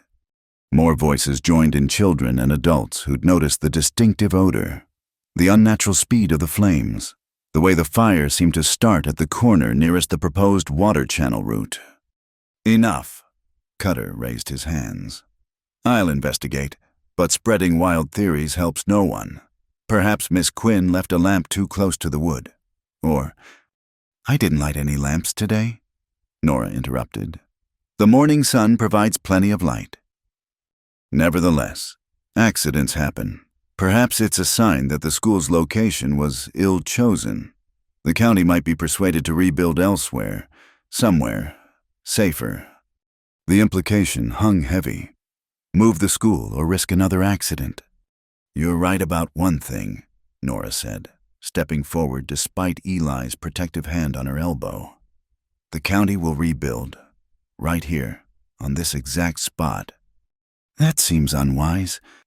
What seems unwise, Doc Hutchins interrupted, is how often Miss Quinn faces these accidents and misunderstandings, almost like someone wants her gone. Careful, Doc, Cutter warned. Slander is actionable. So is arson, Eli said quietly. So is attempted murder of children. The crowd gasped. Several parents moved closer to their children, faces hardening as the implications sank in. No one meant to hurt the children. The words burst from Sadie Donovan before she could stop them. Every head turned to her. She went even paler, hand flying to her mouth. What do you know about this, Sadie? Mayor Hutchins asked, finding his backbone at last. Nothing, I just meant obviously whoever, if someone, they would have waited until the building was empty. Except they didn't, Martha Crow said coldly. 25 children were in there. My Amy almost died going back for her reader. That's the child's fault for... Sadie caught herself, but too late. The crowd's mood shifted. Ugly now. Parents who'd been neutral suddenly looked ready for violence. Their children had been threatened. Perhaps, Reverend Hale suggested, his mild voice cutting through the tension, we should continue this discussion somewhere less volatile. Mayor, might I suggest an emergency town meeting tonight? Yes, Hutchins agreed quickly. 7 o'clock. Everyone's welcome. We'll get to the bottom of this. The crowd began to disperse. Parents hurrying children home. Voices rising in angry speculation. Nora found herself surrounded by her students, many crying, all seeking reassurance. Will we still have school? Amy asked. Her rescued reader clutched to her chest. Of course, Nora promised. We'll find another place. Learning doesn't stop for anything. Remember, the church, Reverend Hale offered. You can use the sanctuary until we rebuild. Education is God's work too. As the children were claimed by parents, Nora surveyed the ruins of months of labor. The twisted metal of the stove poked through ash. Fragments of slate lay scattered like broken dreams. We'll rebuild, Eli said beside her. Better, stronger. With what money the county barely funded this one? With community money. Morrison's already talking about a fund. Jed's calculating lumber costs. This fire might have done Cutter a favor, woke people up to what they almost lost. Doc appeared at Nora's elbow. Young Sam was right about the kerosene, found traces of it in the ashes. And this, He held up a partially melted tin that once held lamp oil. Hidden under the woodpile. Someone wanted this fire to spread fast. Can you prove it at the meeting? I can show what I found. Whether Cutter accepts it... Doc shrugged. But public opinion might matter more than legal proof right now. The rest of the day passed in a blur. Nora helped salvage what little survived a few books that had been on loan. The bell that had hung outside. Martha insisted she rest, but sitting still felt impossible when her life's work lay in ashes. The town meeting that evening packed the church to overflowing. Nora sat in the front row between Eli and Martha, trying not to fidget as Mayor Hutchkins called for order. "We're here to discuss this morning's fire," the mayor began. "Marshal Cutter will present his preliminary findings." Cutter stood. All official gravity. "After thorough investigation, I've concluded the fire was accidental, likely caused by spontaneous combustion of improperly stored materials." "That's horse manure and you know it." Jed Crow stood up. "Doc found evidence of kerosene." "Circumstantial," Cutter countered. "Could have been from any source." "Then explain this," Doc said, producing not just the tin, but several other pieces of evidence. Footprints in the mud behind the school. Men's boots. Size 10 or 11. Fresh as of this morning. And this. He held up a brass button. Railroad company issue. Found it caught on the woodpile. The crowd murmured. Railroad workers all wore coats with those distinctive buttons. "Still circumstantial," Cutter began. "I saw someone," a small voice interrupted. Timothy Hendricks stood on his pew to be seen. "This morning, early, when Ma sent me to fetch eggs, saw a man running from behind the school." He dropped something shiny. "Can you identify this man?" Mayor Hutchkins asked gently. Timothy shook his head. "Too far, but he was tall, wore a dark coat." "A child's testimony," Cutter tried again. "Is worth as much as yours," Eli said, standing. "Especially when it corroborates physical evidence. Question is, Marshal, are you going to investigate the railroad crew? Or are we—" The threat of vigilante justice hung in the air. Cutter's hand moved to his gun, then away. "Now, folks," Reverend Hale interjected. "let's not forget we're in God's house. Violence solves nothing, but justice, that's another matter. Mayor, might I suggest a formal inquiry led by someone without ties to the railroad company?" "Who?"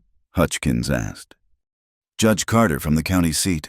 Telegraph him tonight. Have him here by week's end." "That's acceptable," Cutter said reluctantly. He knew Judge Carter's reputation for fairness. And in the meantime, Ben Morrison stood. "I pledge $50 toward rebuilding the school. Who'll match me?" "I will," Eli said immediately.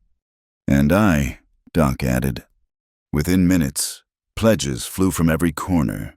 Even some who'd opposed the school initially contributed, shamed by the near tragedy or genuinely moved by the children's danger.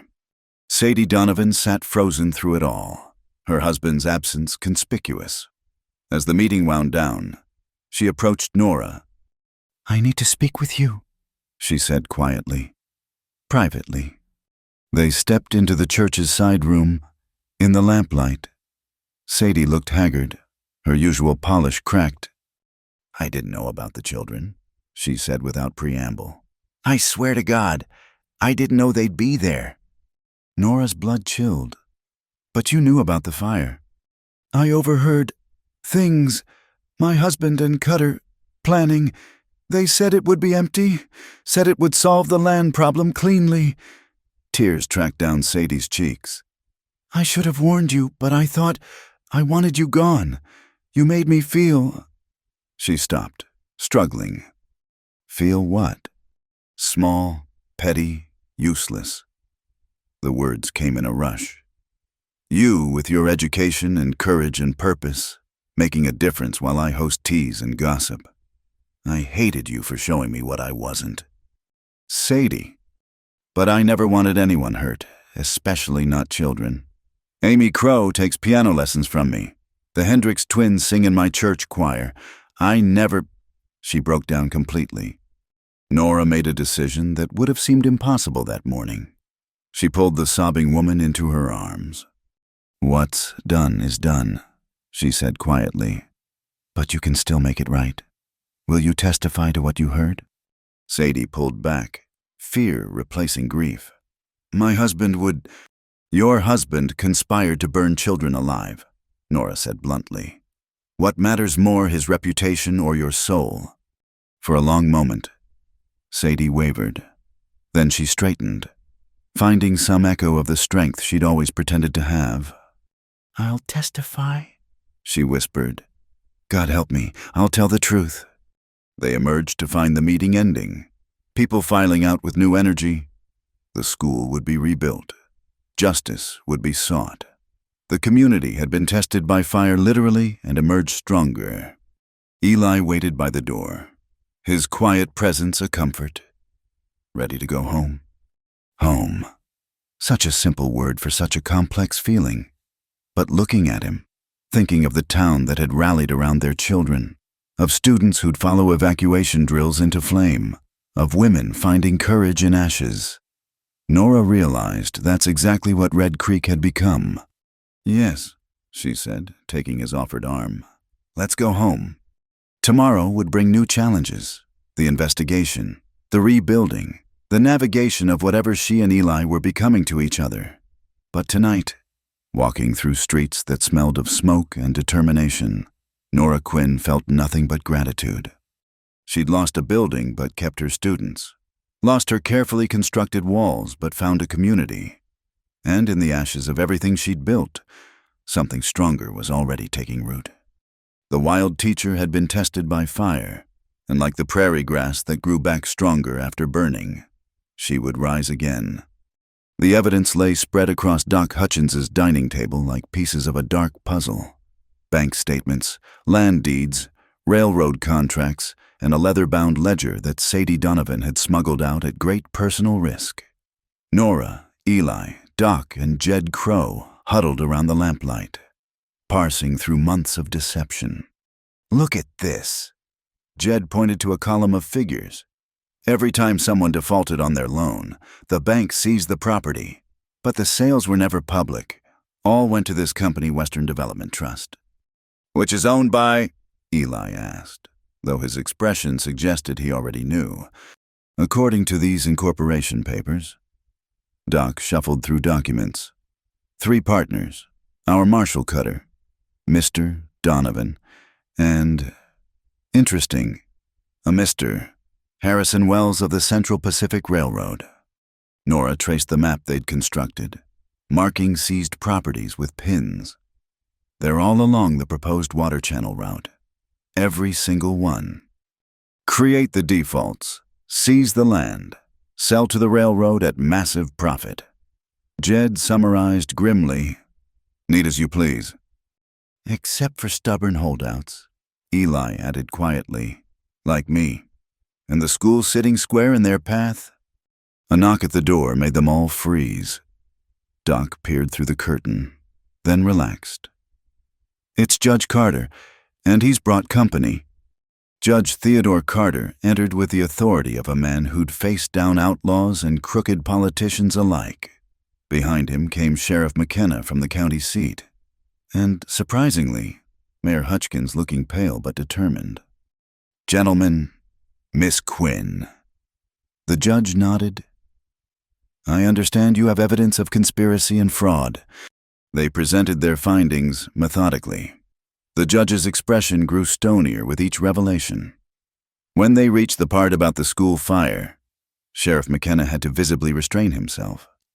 "Children," he muttered. "They risked children for profit."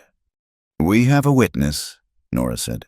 "Someone who overheard the planning, but she's frightened." "Sadie Donovan," Judge Carter said. It wasn't a question. "She sent word through Reverend Hale. She's under protection at the parsonage." He studied the assembled group. "What you've uncovered goes beyond Red Creek. This Western Development Trust has been operating across 3 counties. You've found the thread that unravels it all. So you'll arrest them? Doc asked, hopefully. Tonight, Sheriff McKenna confirmed. My deputies are already in position, but Cutter's dangerous when cornered. We need to draw him out carefully. Use me, Nora said immediately. He's fixated on driving me out. If he thinks I have evidence... Absolutely not, Eli cut in. You've been in enough danger...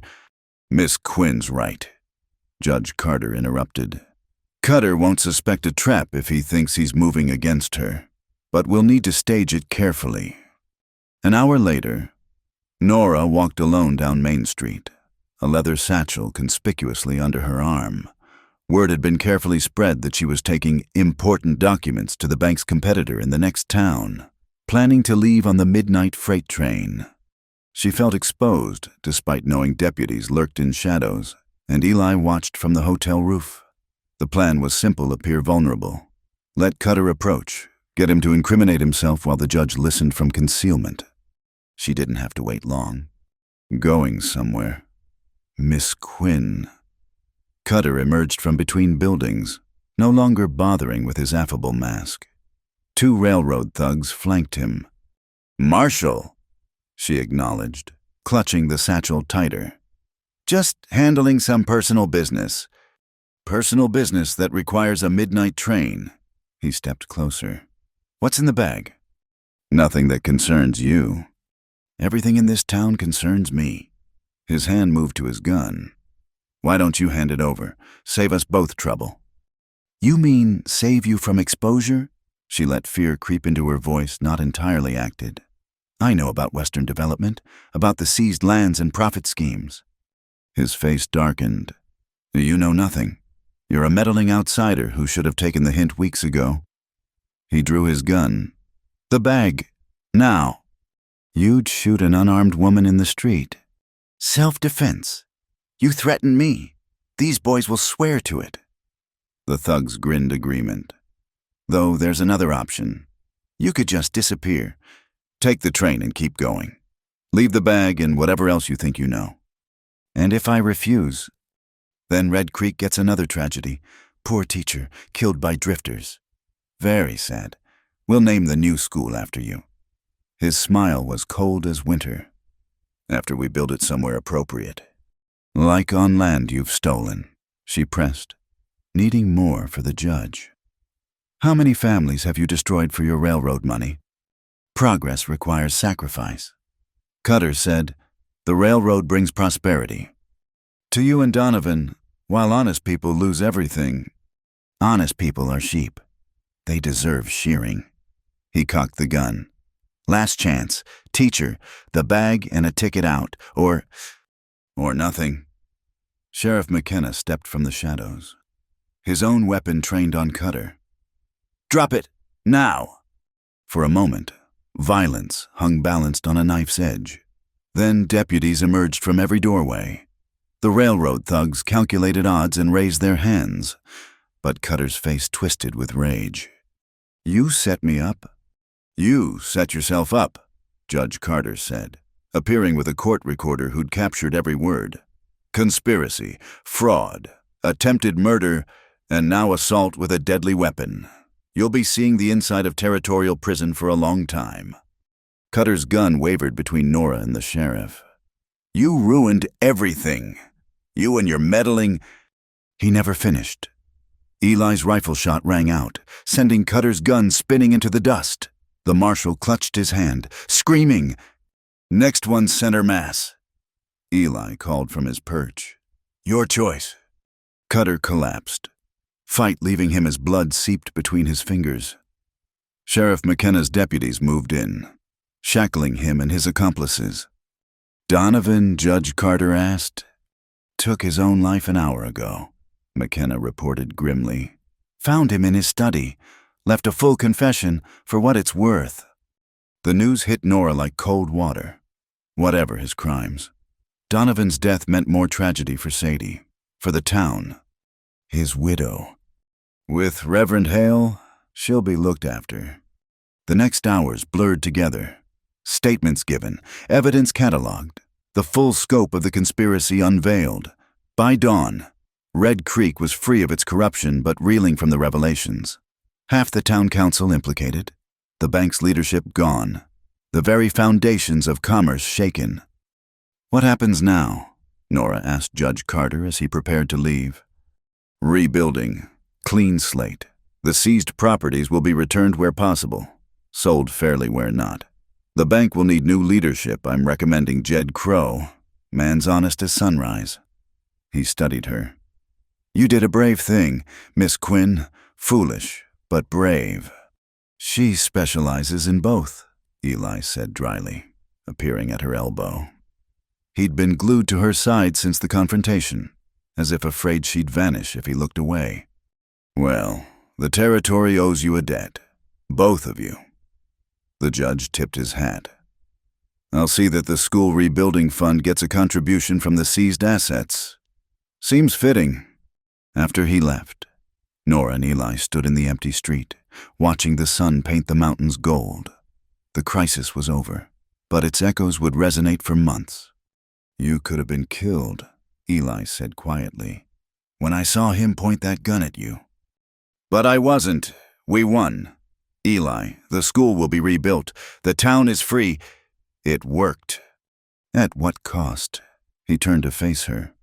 "I've already lost someone I cared about to this town's dangers. I won't." She silenced him with a kiss, there in the middle of Main Street where anyone could see. When they parted, his eyes were wide. "Nora!" "I'm not going anywhere," she said firmly. "Not because of Cutter. Not because of danger. Not because of anything. This is my home now. These are my people. And you." She touched his face. "You're my choice, if you'll have me." His answer was to pull her close, holding her as if she were spun glass and steel combined, precious but strong.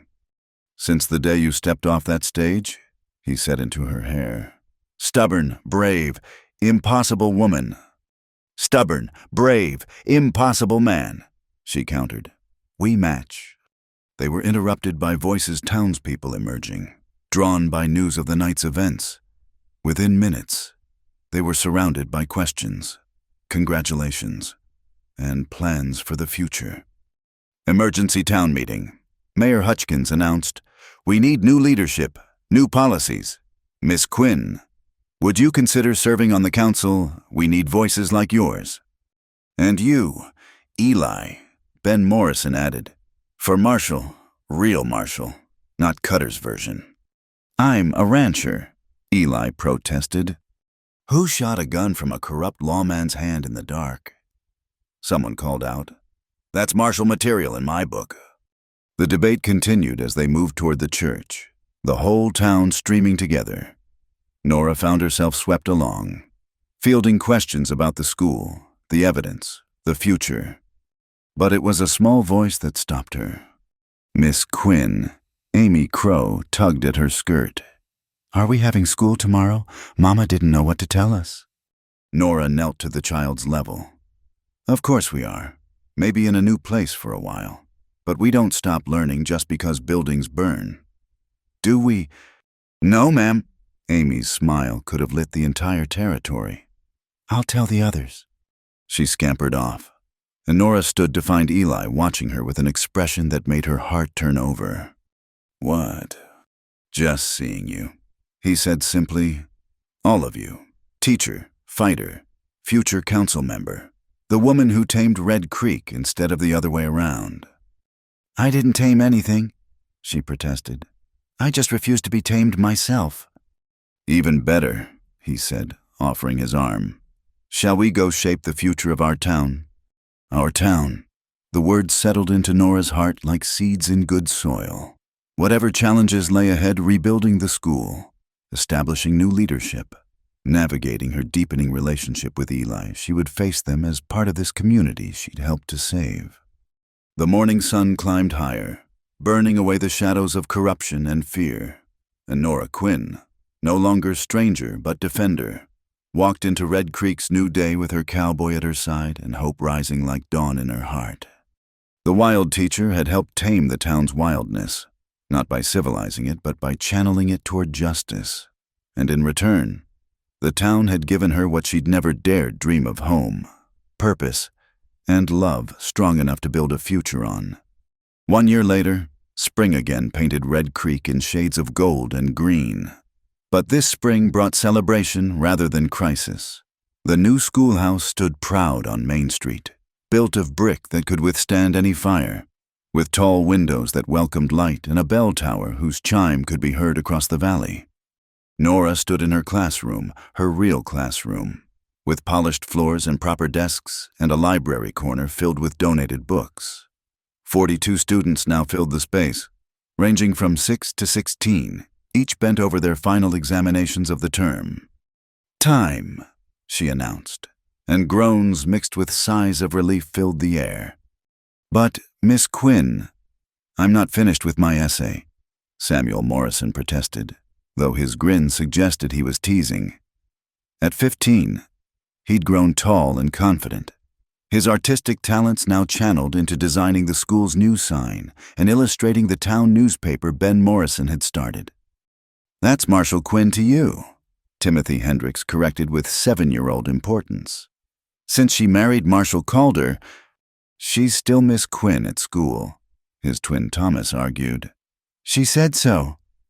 "Boys," Nora intervened gently, though warmth bloomed at the mention of her still new status. 3 months married, and she still sometimes forgot to respond to Mrs. Calder at the Mercantile. "Essays on my desk, please, and remember, the spring festival starts in an hour." The children scattered like dandelions on wind, eager for the celebration.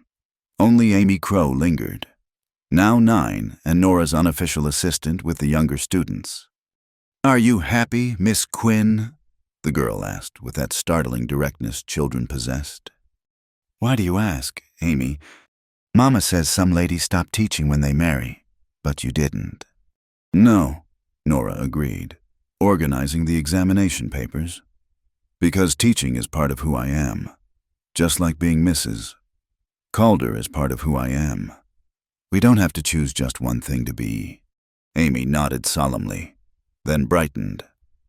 "Will you dance with Marshall Calder at the festival like last year?" "I imagine he'll insist," Nora said, remembering that dance in the reign of scandal and whispers. How different things were now. Outside, Red Creek buzzed with preparation. The spring festival had become a celebration of renewal in more ways than one. New businesses had opened a lending library in the old bank building, a proper doctor's office where Doc Hutchins now trained a younger physician, a newspaper office where truth replaced rumor. Nora made her way home, a small house on the edge of town, close enough to walk to school but with views of Eli's expanded ranch lands. The Triple C had prospered under honest leadership and fair banking practices. Jed Crow, as the new bank president, had instituted lending policies that helped ranchers rather than ruin them. She found Eli in the kitchen, sleeves rolled up, attempting to frost a cake with the focused intensity he usually reserved for branding cattle. "It's lopsided," he announced without looking up. "It's perfect," she countered, wrapping her arms around him from behind. "What's the occasion?" "Can't a man bake his wife a cake without occasion?" "A man can, you specifically, require motivation." She peered around him. "Is that writing?" He sighed, stepping back to reveal his handiwork, in careful if uneven letters. The frosting spelled out, "Happy Birthday, Baby Calder." Nora's hand flew to her still flat stomach. "How did you? I haven't even told Doc yet." "You've been green every morning for 2 weeks, Eli said, turning to pull her close. "You think I don't notice everything about you. I wanted to be sure before getting my hopes up." He cupped her face gently. "Nora, my hopes have been up since the day you delivered that calf. A baby just means more hope." She kissed him, tasting frosting and promise. "It'll change everything." "Everything's already changed. For the better." He rested his forehead against hers. "Though we might need to hire an assistant teacher." "Already planning," she admitted. "Sarah Morrison, Ben's oldest. She's 17 and brilliant. She could handle the younger grades. Of course you're already planning. His laugh rumbled through both of them. My wild teacher, always 3 steps ahead. A knock interrupted them. Eli opened the door to find Sadie Donovan, now Sadie Hutchins, having married the mayor in a quiet ceremony 6 months prior. The scandal of her first husband's crimes had nearly broken her, but she'd rebuilt herself with the same determination Nora had once shown. "I'm sorry to intrude," Sadie said, still formal despite their improved relationship. "But there's a situation at the festival. Someone asking for you both?" They exchanged glances and followed Sadie to town. The festival was in full swing, bunting flying, music playing, children racing between game booths. But a small crowd had gathered near the stage, their attention focused on a well-dressed stranger. "That's him," Sadie said. "He says he's from the State Education Board." Nora's stomach clenched morning sickness or nerves. She couldn't tell.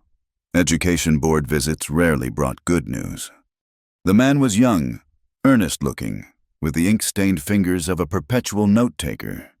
He brightened when he saw them approach. Mrs. Calder Marshall Calder. I'm James Patterson from the State Education Board."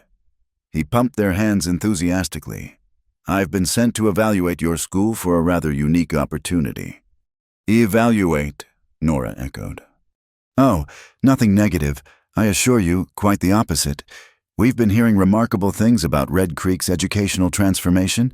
Test scores up 300%. Enrollment doubled. Innovative curriculum including arts and practical sciences." He pulled out a notebook, flipping through pages of notes. "The board is considering designating Red Creek as a model school for the territory, funding for expansion, teacher training programs, possibly even a secondary school." The crowd murmured excitedly. A model school would bring prestige, funding, and opportunities their children had never dreamed of. "There must be some mistake," Nora managed. "We're just a frontier school." "That's exactly why you're perfect," Patterson interrupted. "We have plenty of city schools with resources, but a frontier school that produces these results with initial minimal funding, that's the model we need to replicate across the territory." "What would this designation require?" Eli asked, his martial instincts always probing for catches. "A formal review, which I'll conduct over the next week. Observation of classes, interviews with students and parents, and, of course, Mrs. Calder would need to accept a position as Regional Education Coordinator, helping establish similar schools in neighboring communities." "But I have a school to run here," Nora protested. "Which is why we'd fund assistant teachers. You'd still teach, but also train others. Spread what you've built here." Patterson looked around at the gathered townspeople. "If the community supports it, of course." "We support it," Martha Crow called out, starting a chorus of agreement. "Our children deserve every opportunity," Ben Morrison added. "And if Nora misses, Calder can help other communities build what we have. That's our duty to share." Even Reverend Hale nodded approval. "To whom much is given, much is required. We've been blessed with an exceptional teacher. Keeping that blessing to ourselves would be selfish." Nora looked at Eli, seeing her own mixture of pride and uncertainty reflected in his eyes. This was beyond anything she'd imagined when she'd stepped off that stagecoach into a blizzard. "We'll need to discuss," she began. "Hope, Calder, come quick," a young voice interrupted. 10-year-old Thomas burst through the crowd. "There's a lady at Doc's office having a baby, and Doc needs help, and he said to fetch you 'cause you know about birthing." Without hesitation, Nora gathered her skirts. "Mr. Patterson, we'll continue this later. Duty calls." She ran through the streets, Eli and half the town following. At Doc's office, she found a young woman barely more than a girl in the throes of difficult labor. Her husband, one of the new homesteaders, looked terrified. "Thank God," Doc Hutchins said. "Baby's breech, just like that calf. I need steady hands." Nora was already washing up, falling into the rhythm she'd learned from her aunt. "Tell me what you need." For the next hour, the festival was forgotten. Nora and Doc worked together, combining his medical knowledge with her midwife training. Eli kept the husband calm. Martha organized hot water and clean linens, and what seemed like half the town waited anxiously outside. When the baby's cry finally pierced the air healthy and strong, a cheer went up that could probably be heard in the next county. "Girl," Nora announced, placing the infant in her mother's arms. "Perfect and beautiful." "What'll you name her?" someone asked. The new mother looked at Nora with tears streaming. "Hope, for the woman who gave her a chance. If that's all right." Nora's own eyes misted. More than all right. Later, as sunset painted the mountains purple and the festival wound down, Nora stood with Eli watching couples dance on the wooden platform. She still wore her birthing apron over her dress, tired but content. "Quite a day," Eli observed. "Model school, coordinator position, delivering babies. Just another Tuesday in Red Creek." "Don't forget your cake," she added. "And our own announcement." "Our own—" He stopped, eyes widening. "You're ready to tell people. After today, yes, this town has become our family. They should know their family is growing." He spun her around, lifting her off her feet despite her laughing protests about propriety. When he set her down, half the town was watching with knowing smiles. "Might as well tell them now," Martha called out, "before the betting pool gets any larger." "Betting pool?" Nora asked. "On when you'd announce," Sadie admitted, actually smiling. "Doc's had you figured for weeks, said you had the look." Standing there in the spring twilight, surrounded by the community that had once viewed her with suspicion and now claimed her as their own, Nora felt the full weight of how far they'd all come. The wild teacher who'd been a stranger in town had helped build something extraordinary, not just a school, but a vision of what education could be. "Yes," she announced, taking Eli's hand. "Red Creek will have a new student in about 7 months, though they'll have to wait a few years before attending classes." The cheer that went up rivaled the one for baby Hope. As congratulations poured in, Nora noticed Mr. Patterson taking notes, a smile on his face. "This," he said when she caught his eye, "is exactly why Red Creek needs to be our model. It's not just about test scores. It's about community, about building something larger than individual success." Under the cottonwood tree, the same one where that offensive broadsheet had once hung a new notice board displayed the week's school achievements, library hours, and community announcements, where scandal sheets had tried to shame. Information now empowered. "Dance with me," Eli murmured in her ear, "like last year, but better." They joined the other couples on the platform, moving to the fiddle's sweet melody. Around them, Red Creek celebrated not just spring, not just survival, but transformation. As they turned, Nora glimpsed the school building, windows glowing in the last light. Tomorrow she'd be back at her desk, shaping young minds and planning for a future that included training other teachers, raising a child, and building on the foundation they'd laid. "No regrets?" Eli asked softly. "How could I regret this?" She gestured to encompass everything: the town, the people, him, the life growing within her. "I came here running from shame. I found purpose instead. And love," he added. "Don't forget love." "Never," she promised. The stars emerged one by one, and Red Creek danced on into the night. The wild teacher was wild no more, or perhaps she was wilder than ever, just in different ways, wild with hope, with purpose, with the fierce love of a woman who'd found her home and would defend it with everything she had. And in a small house on the edge of town, a lopsided cake waited to be shared, sweet with promise and frosted with dreams that were already coming true. The frontier had tested them all with blizzards and fire, corruption and prejudice, but they'd emerged not just intact but stronger, bound together by shared trials and common purpose. The stranger in town had become its heart, and in finding her place, had helped a whole community find its future. As the music played and couples swayed and children chased fireflies through the spring night, Red Creek wrote its own story, not of scandal or shame, but of redemption, education, and the transforming power of love. And at its center danced a teacher and a marshal, proof that sometimes the wildest dreams were the ones that came true. Thank you, dear listeners, for joining me on this journey through the dusty streets and into the hearts of Red Creek. I hope Nora and Eli's story touched you as much as it touched me in the telling. I'd love to know where in the world you're listening to this tale. Are you tucked in bed on a rainy night, driving through your own frontier, taking a break from your modern-day teaching or ranching? Drop a comment below, and let's share our thoughts about love, courage, and the power of community. If this story warmed your heart like a prairie campfire, please consider subscribing to my channel, Wild West Night, and hitting that like button. And if you really want to help other wandering souls find these tales of the American frontier, give that hype button a click. It helps our stories reach more listeners who hunger for authentic tales of courage, romance, and the untamed spirit of the Old West.